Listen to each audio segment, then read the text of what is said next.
Hey guys, आप सब लोग का स्वागत है हमारे channel exam cracker with AV में। आज जो हम लोग बात करने वाले हैं LRB, that is legal and regulatory experts of banking of JAIIB 2021।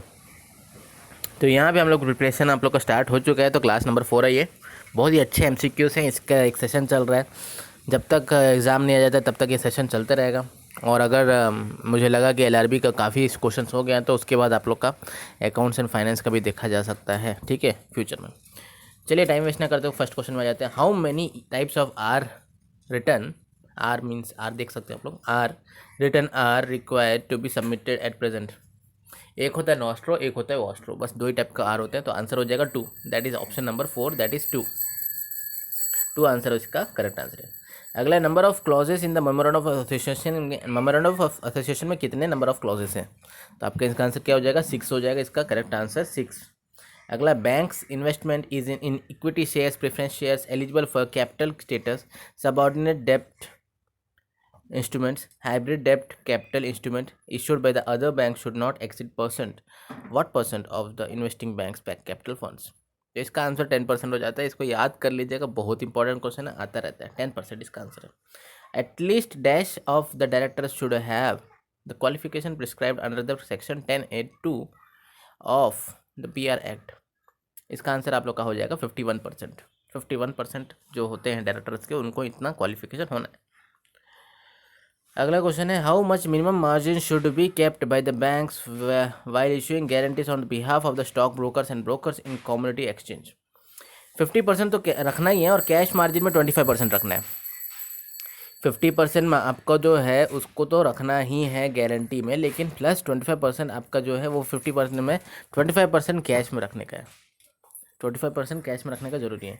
Same question है, what is the minimum margin for the financing against physical and demat states. Answer आपको 50% और 25% होगा, कॉमन सेंस है, ठीक है।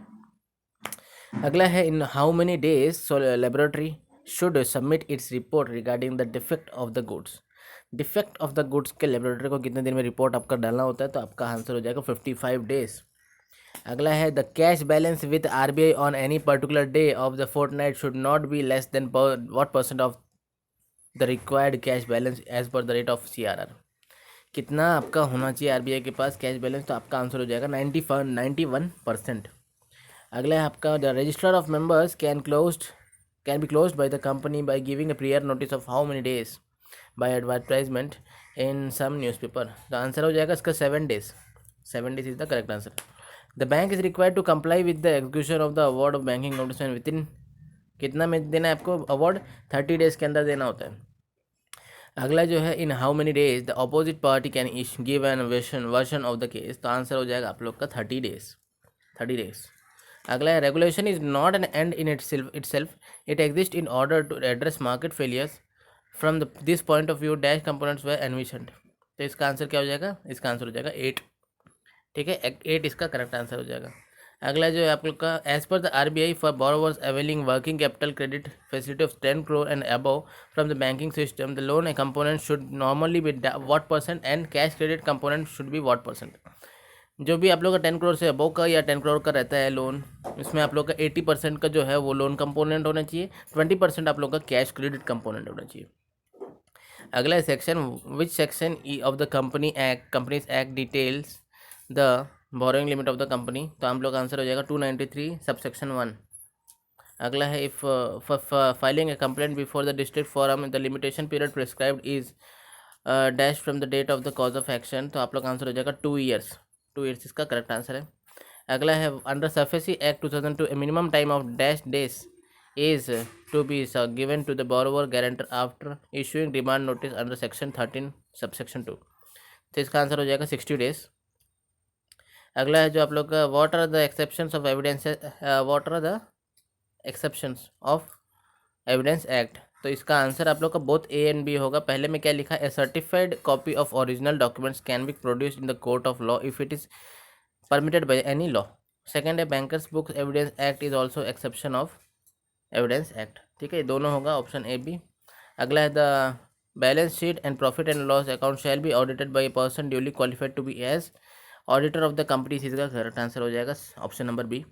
अगला है what is the certified copy. तो सर्टिफाइड कॉपी में ये तीनों आएगा, option number A, B and C, that is a copy of any entry in the books of a bank along with a certificate that copy is a true copy. Next, that such entry is contained in one of the books of the bank and such books are still under the custody of the bank. ये तीनों के copy को जो है certified copy बोला जाता है। अगला जो है आपका विच of the following can become members of a company. तो इसका आंसर आपका पार्टनरशिप फर्म गलत है, इंसॉल्वेंट पर्सन गलत है, पर्सन ऑफ अनसाउंड माइंड भी गलत है। आपका आंसर हो जाएगा कंपनी, क्योंकि कंपनी को एक सिंगल पर्सन मान के चलते हैं तो कंपनी जो है वो मेंबर बन सकता है, लेकिन ये तीनों नहीं बन सकते, फर्स्ट सेकंड थर्ड ऑप्शन।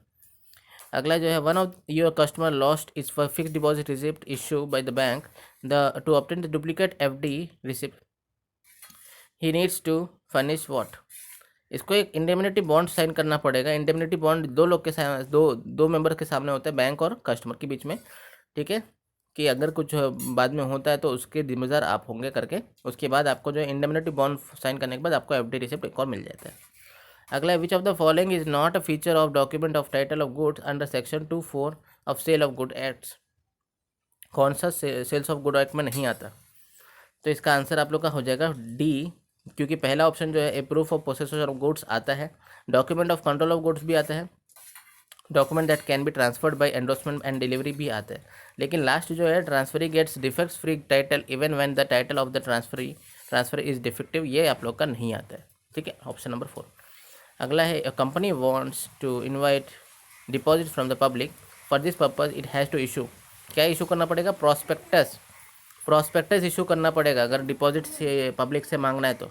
अगला है mister X issues stop payment instruction to his banker to stop payment of the cheque of ₹20,000, this is a what it is a mandate from the customer. Mandate from the customer है ये, अगर किसी bank को stop payment करना बोल रहे हैं तो ये मैंडेट है, मैंडेटरी है, 100% आपको करना ही है। तो ये सारे क्वेश्चंस थे कुछ रिलेटेड टू एलआरबी, जो सेक्शन हम आपका क्लास नंबर 4 थे। तो नेक्स्ट हम लोग मिलेंगे क्लास नंबर 5 में, और ऐसे ही चलेगा सेशन जब तक कि मुझे नहीं लग जाता कि एलआरबी के बहुत सारे क्वेश्चन हो गए।